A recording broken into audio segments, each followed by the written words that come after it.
பாரதத்தின் சொந்தங்களுக்கு வணக்கம். சில தவிர்க்க முடியாத காரணங்களால் இடையில் கொஞ்ச நாளைக்கு என்னால் வீடியோஸ் பண்ண முடியல. ஆனால் இனிமேல் தொடர்ந்து வீடியோஸ் பண்ணுறதுக்கான முயற்சிகளை நான் எடுக்கிறேன். இன்றைக்கி ஒரு முக்கியமான செய்தியை பார்க்கலாம். Starlink, Elon Musk. இன்றைக்கி செய்தித்தாள்களில் வந்திருக்கக்கூடிய ஒரு முக்கியமான செய்தி என்னென்னா, Elon Musk Starlink has agreed to meet India's data localisation and security requirement. அதாவது இலான் மஸ்க் அமெரிக்காவின் ஒரு மிகப்பெரிய தொழிலதிபர். இந்த டெஸ்லா, ஸ்டார்லிங்க், ஸ்பேஸ் எக்ஸ், அதாவது இந்த மாதிரி பல நிறுவனங்களை வச்சிருக்கிறவர். இந்த ஸ்டார்லிங்க் அப்படிங்கிற இந்த டேட்டா, அதாவது இந்த நெட்வொர்க் ப்ரொவைட் பண்ணக்கூடிய, internet access or broadband provide பண்ணக்கூடிய இந்த நிறுவனம் இந்தியாவில் அவங்களுடைய சேவையை வழங்கணும் அப்படின்னு சொல்லி இந்திய அரசாங்கத்துக்கிட்ட 2022ஆம் ஆண்டு அக்டோபர் மாதம் ஒரு பர்மிட் கேட்டிருந்தாங்க. அதில் ஒரு முன்னேற்றம், அதாவது இந்திய அரசாங்கம் உடனே என்ன சொன்னாங்க அப்படின்னா, இதுக்கு நீங்கள் வந்து இந்தியாவினுடைய சில சட்ட திட்டங்களுக்கு கட்டுப்படணும் அப்படின்னு கேட்டிருந்தாங்க. அதற்கு ஒத்துக்கிறேன் அப்படின்னு சொல்லி ஸ்டார்லிங்க் சொல்லியிருக்காங்க. இதுதான் வந்து இன்னைக்கு பல செய்தித்தாள்கள்லையும் ஒரு முக்கியமான நியூஸாக வந்திருக்கு. Starlink moves closer to entering India after agreeing to data localization rules. அது என்ன, இந்த ஸ்டார்லிங்க் இந்தியாவுக்கு வரதுனால என்ன சாதகங்கள் பாதகங்கள், இதை பற்றின பல ஸ்பெகுலேஷன்ஸை பல எக்ஸ்பர்ட்ஸ் சொல்லியிருக்காங்க. அதை பற்றி கொஞ்சம் விரிவாக பார்க்கலாம். ஏற்கனவே இந்தியாவில் பார்த்தீங்கன்னா ஜியோ, இந்த மாதிரி ஏர்டெல், இந்த மாதிரி நிறுவனங்கள் வந்து இன்டர்நெட் சர்வீஸ் ப்ரொவைடர்ஸாக இருக்காங்க. இவங்க எல்லாம் பார்த்தீங்க அப்படின்னா ரெகுலர் இன்டர்நெட் சர்வீஸ் ப்ரொவைடர்ஸ். அதாவது இவங்களுக்கு வந்து டவர் இருக்கும், அதன் மூலயமா இவங்க வந்து சிக்னலை வந்து நமக்கு இது பண்ணி நம்ம இன்டர்நெட் யூஸ் பண்ணுற மாதிரி இருக்கும். ஆனால் ஸ்டார்லிங்க் அப்படிங்கிறது வெறும் சேட்டலைட்டை மட்டுமே யூஸ் பண்ணி, அவங்களுக்கு வந்து கிரவுண்டில் எந்த விதமான ஸ்டேஷன்ஸும் இருக்காது, நம்ம பார்க்குற மாதிரி இன்டர்நெட் டவர்ஸ் எல்லாம் இருக்காது, அந்த மாதிரி எதுவுமே இல்லாமல் டைரெக்டாக சேட்டலைட் டு சேட்டலைட் லிங்க் மூலமா இவங்களால இன்டர்நெட் ப்ரொவைட் பண்ண முடியும்.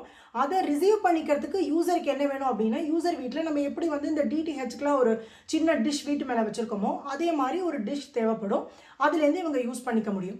ஸோ ஏன் இந்த ஸ்டார்லிங்க், ஏற்கனவே நம்ம இந்தியாவில் வந்து சில இன்டர்நெட் ப்ரொவைடர்ஸ்லாம் இருக்காங்களே, எதுக்கு அப்படின்னு கேட்டால், இந்த ஸ்டார்லிங்க் இவங்களுக்கு வந்து இந்த மாதிரி இந்த டவர் செட் பண்ண வேண்டிய அவசியம்லாம் இல்லாததுனால எந்த விதமான ரிமோட் ஏரியாலையும் இவங்களால நெட்வொர்க் சர்வீசஸை கொடுக்க முடியும்.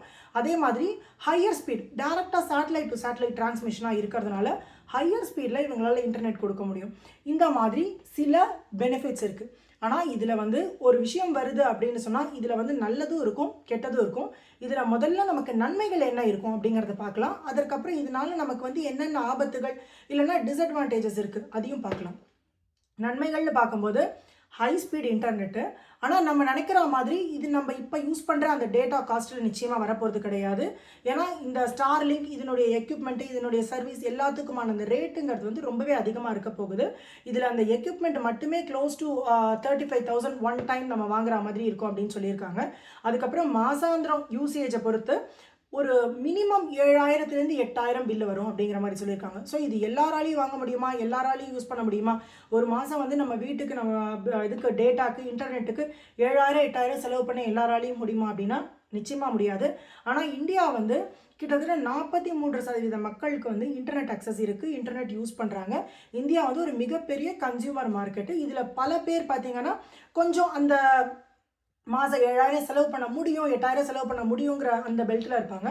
அவங்கெல்லாம் இதுக்கு போகிறதுக்கான வாய்ப்புகள் நிறையா இருக்குது. இரண்டாவது, இதனுடைய ஸ்பீடு. இப்போ ரெகுலர் இன்டர்நெட்டை விட இது வந்து 250 Mbps/s அப்படிங்கிற மாதிரி இதனுடைய ஸ்பீடும் அதிகமாக இருக்கும் அப்படின்னு சொல்கிறாங்க. ஏன்னா இது சேட்டலைட் டு சேட்டலைட் வர போகிறதுனால அதனாலையும் பல பேர் இதை உபயோகப்படுத்துறதுக்கு வாய்ப்பு இருக்குது. மெயினாக கார்ப்பரேட் கம்பெனிஸ்லாம் என்ன பண்ணுவாங்கன்னா, அவங்களுக்கான அந்த நெட்வொர்க் அக்சஸ் ஃபாஸ்ட்டாக இருக்குது அப்படிங்கும்போது நிச்சயமாக அந்த மாதிரி ஆப்ஷனுக்கு போகிறதுக்கான வாய்ப்பு இருக்குது. மூன்றாவது விஷயமா என்ன பார்க்கலாம் அப்படின்னா, ரிமோட் பிளேசஸ், இந்த மாதிரி மலைப்பாங்கான பகுதிகள், இல்லை இன்னும் ரொம்ப வந்து காடுகள் நிறைந்த பகுதிகள், அங்கே யாரோ கொஞ்சம் மக்கள் வாழறாங்க, அந்த ஊர் பக்கம் வந்து இவங்களால அக்சஸ் கொடுக்க முடியல. நார்மல் இந்த ஜியோவாக இருக்கட்டும், இப்போ இந்த அருணாச்சல் பிரதேஷ் மாதிரி இல்லை அந்த மாதிரி இடங்கள்லாம் பார்த்தீங்கன்னா அவங்களுக்கான நெட்வொர்க் அப்படிங்கிறது ரொம்ப கம்மியாக இருக்கும். ஏன்னா அங்கே இந்த மாதிரி டவர்ஸை செட்டப் பண்ண முடியாது. அவங்களுக்கு வந்து இந்த மாதிரி கேபிள்ஸ் எல்லாம், இந்த ஆப்டிக் ஃபைபர், இந்த மாதிரி கேபிள்ஸ் எல்லாம் போட முடியாது. அந்த இடங்களில் இந்த மாதிரி இன்டர்நெட் சர்வீஸ் வந்து ரொம்பவே உபயோகமாக இருக்கும். ஆனால் அவங்களுக்கு இது வந்து அஃபோர்டபுளாக இருக்குமா அப்படின்னு தெரியல. பட் அந்த மாதிரி இடங்களுக்கு இது ரொம்பவே உபயோகமாக இருக்கும். ஆனால் இந்தியாவில் வந்து இன்டர்நெட் சர்வீஸ் ப்ரொவைடராக ஒருத்தர் மாறணும் அப்படிங்கும்போது ஜஸ்ட் லைக் தட் யாரோ ஒருத்தர் வராங்க அவங்களுக்கு வந்து கொடுத்துட முடியாது. ஏன்னா இங்கே இருக்கிற டேட்டா ப்ரைவசிங்கிறது ரொம்பவே முக்கியம். ஸோ நம்ம இந்தியன் கவர்மெண்ட் என்ன சொல்லியிருக்காங்க அப்படின்னா, எங்களுடைய சில டேட்டா லோக்கலைசேஷன், அதாவது இந்தியர்களுடைய இந்த டேட்டா வந்து வேறு எங்கேயும் விற்கப்படாது, இல்லை அது மிஸ்யூஸ் பண்ண மாட்டாங்க அப்படின்னு சொல்லி அதுக்கான சில அக்ரிமெண்ட் எல்லாம் இவங்க சைன் பண்ணணும்.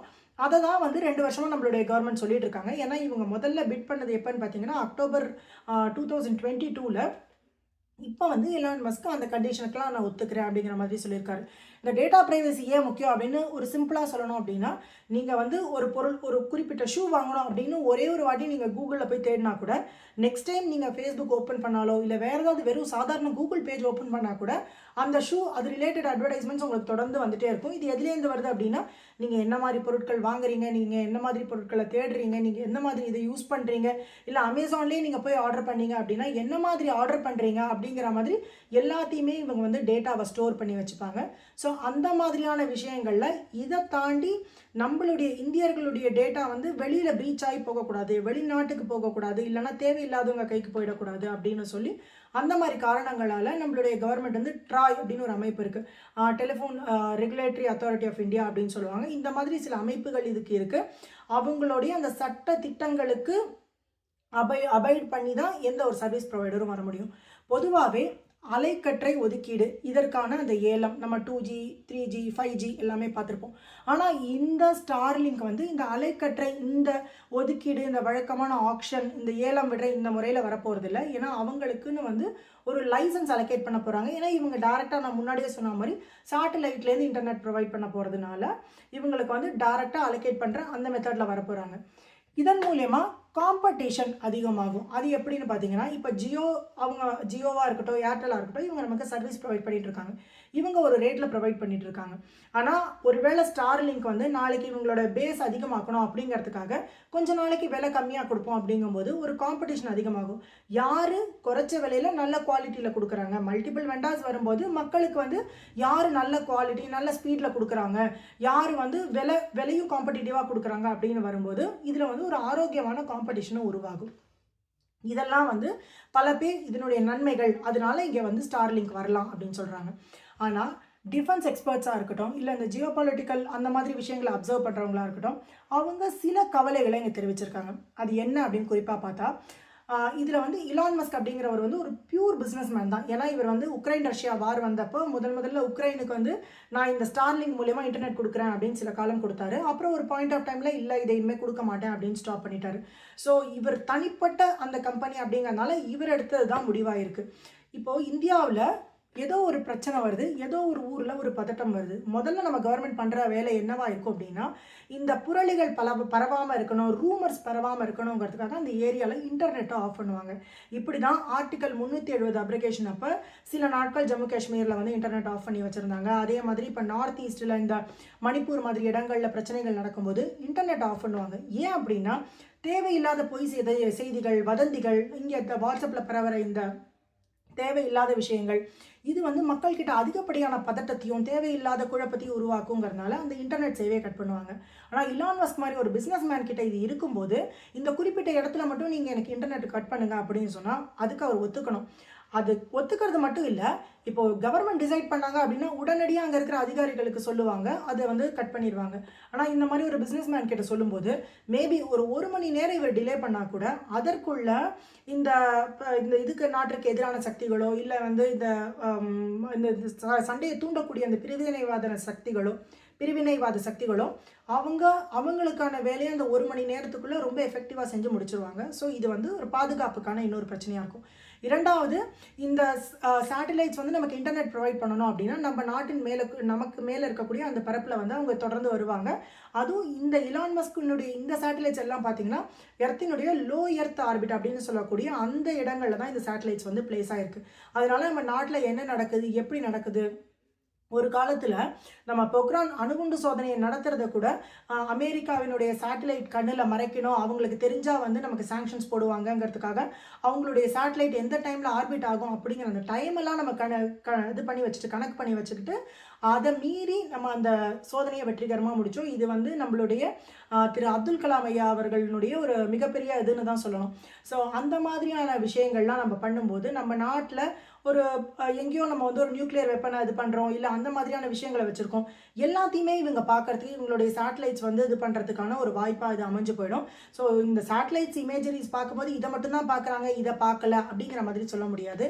அகைன் திரும்பவும் இலான் மஸ்க் வந்து ஒரு அமெரிக்கா ட்ரம்ப்புக்கு வந்து வந்து ரொம்ப சப்போர்ட் ஆனவர் அப்படிங்கும்போது அமெரிக்கா இந்தியாவை உளவு பார்க்கணும் அப்படிங்கிற ஒரு முடிவுக்கு வந்தாங்க அப்படின்னா அது இவங்களுக்கு ரொம்ப ஒரு ஈஸியான விஷயமா போயிடும்.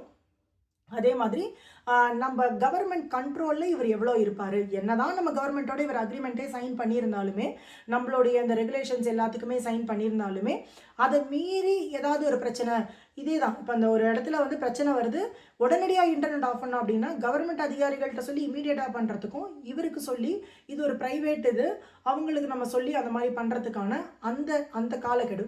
அதே மாதிரி மொனோபாலி அப்படின்னு சொல்லக்கூடிய தனியாக ஒருத்தர் மட்டுமே ஒரு கோல் வச்சக்கூடிய அந்த நிலைமை ஏற்படுறதுக்கான வாய்ப்புகளும் இருக்குது. ஏன்னா இன்றைக்கி ஜியோவோ வோடஃபோனோ அவங்க கொடுத்துட்ருக்கிற ரேட்லேருந்து இப்போ ஸ்டார்லிங்க்கு கொஞ்ச நாளைக்கு ரொம்ப குறைச்ச ரேட்டில் கொடுக்குறாங்க அப்படின்னா ஆப்வியஸாக மக்கள் எல்லாம் என்ன பண்ணுவாங்க அப்படின்னா நான் அந்த பக்கம் மூவ் ஆகிறேன் அப்படின்னு சொல்லிட்டு மூவ் ஆகிடுவாங்க.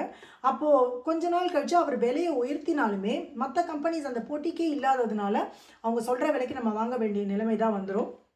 ஏற்கனவே ஏர்செல் அப்படின்னு ஒரு நிறுவனம் இருந்தது, பல காம்படிட்டர்ஸ்னால அவங்க இல்லாமலே போயிட்டாங்க, இன்றைக்கி மார்க்கெட்டில் இல்லாமலே போயிட்டாங்க. இந்த மாதிரி பல நிறுவனங்கள் நம்ம போய் பார்த்துருக்கோம்.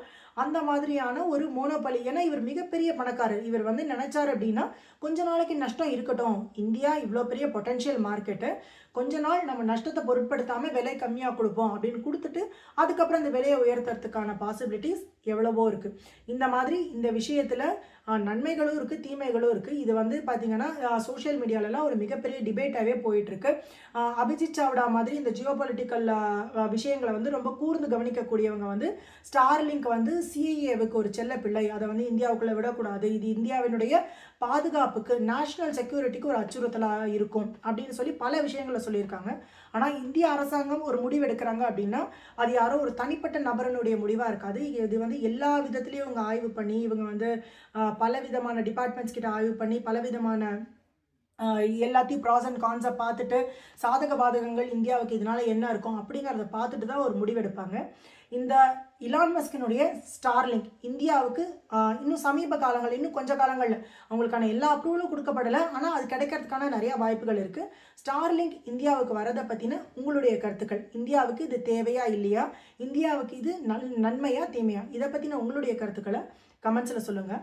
ஆக்கப்பூர்வமான விஷயங்களை பேசி நல்ல மாற்றங்களை கொண்டு வருவோம். நன்றி, வணக்கம், ஜெய்ஹிந்த்.